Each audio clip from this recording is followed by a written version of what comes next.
What I least expected to find in a country which probably suffered more from the breakup of Yugoslavia than any other was a quiet line of pilgrims from all over the world, wending their way up a mountainside to a place where, 26 years ago, a group of local teenagers met and spoke with the Virgin Mary.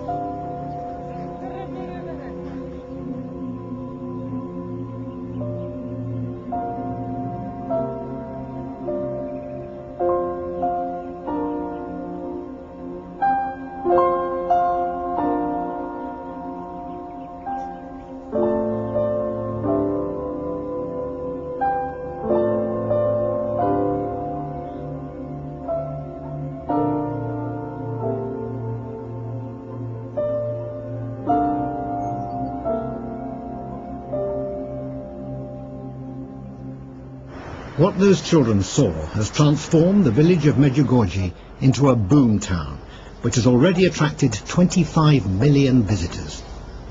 Despite the fact that the Pope has refused to endorse the visions, or apparitions as they call them here, Medjugorje is now the third most popular Catholic site in Europe.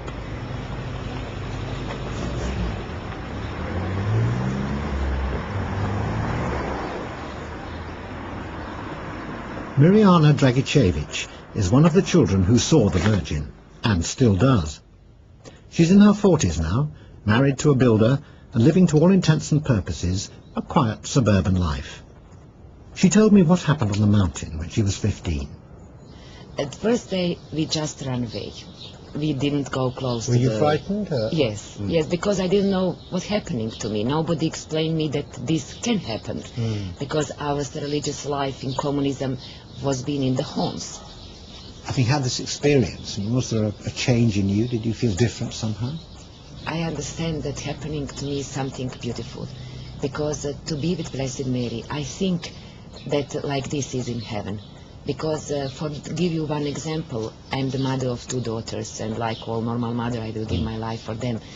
But when I am with Blessed Mary, even my children don't exist. It's only inside of myself wish that she bring me with her. And you can imagine how big pain is when she leaving, and I think that I'm here on the earth.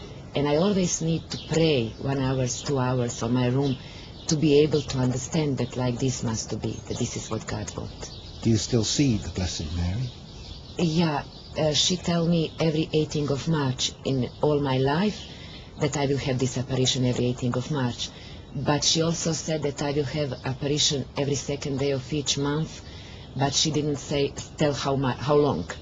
And every 2nd of each month is most like a prayer for those who don't feel love of God yet. What we saying unbelievers, but Blessed Mary never say unbelievers.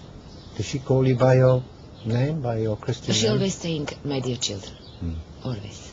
Is it a burden to have the weight of these apparitions upon you? Is it a burden to be the person who's seen the Blessed Virgin Mary?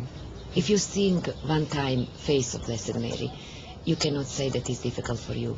Because when you're seeing the love, the pain, everything on the face of her for all her children, and how I can say that for me it's difficult.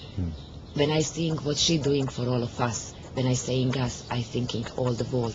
How I can say that this is what I doing, it's difficult for me. I cannot say, because she is the one who leading everything. Mirjana and her friends have made Medjugorje into a focal point for Catholics. My next stop, Mostar, has, because of recent events, become equally important to the Muslims.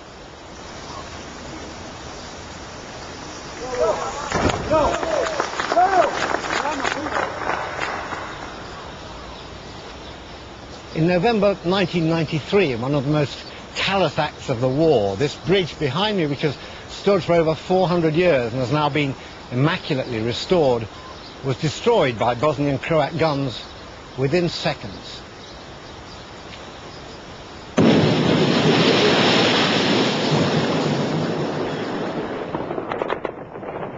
There was no reason for the destruction of the bridge.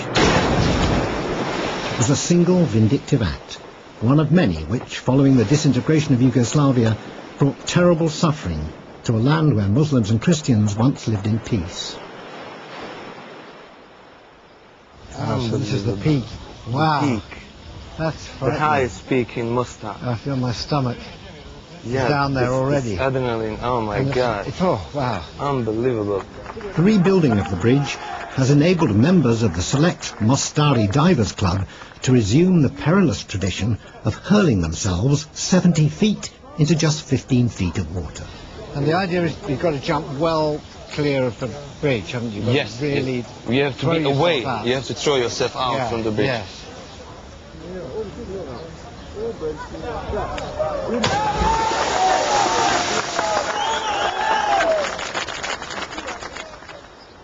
The destruction of the bridge became a symbol of the pitiless brutality of the Balkan Wars of the 1990s.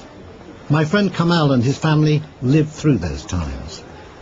What was it like when this bridge was destroyed, and what was the immediate sort of psychological effect? Was everybody, distraught? For real Mostarians, it was like they had lost their child. Yeah. Because they had been born in Mostar, they have been raised in Mostar, they lived, they breathed, they first love. Yeah. Everything what Mostar represented the bridge. Yeah, So yeah. they felt like they lost their child, or they lost their father or mother. That's how people who really love this city and this bridge felt about it. But it was only one act in a bitter struggle. As races and religions jostled for power, this city of tolerance and tradition was torn apart.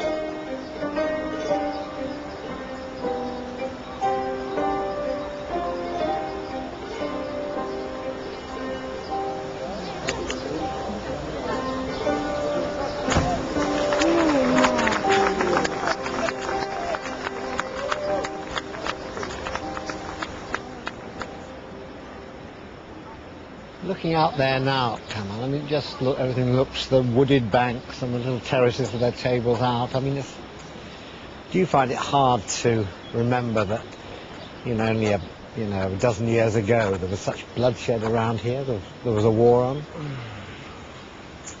I think that is really nice question and quite a bit hard for me. But yes, it's beautiful. It's an amazing nature. Amazing structures, amazing houses and people, of course, in the end. But going back like 12 years, or going back in 1993 when I was a 14 years old teenager, it looked really, unrealistic to me. Like that I would be, let's say, sitting today here, having chat discussion with you. Because at that time I was more like, okay, how to survive, where to escape in case of bombing, so on. I was like afraid for my future, afraid because we could not see an end to this bloodshed that we had here. Before I left Mostar, I went with Kamal to one of the Muslim cemeteries, where all the graves looked very new. So many young lives ended in 1993. They all ended in 1993. That was, I suppose, the height of the fighting. That was the height of the fight. And yes, it is. But I would say one thing, that I hope that these heroes haven't died in vain.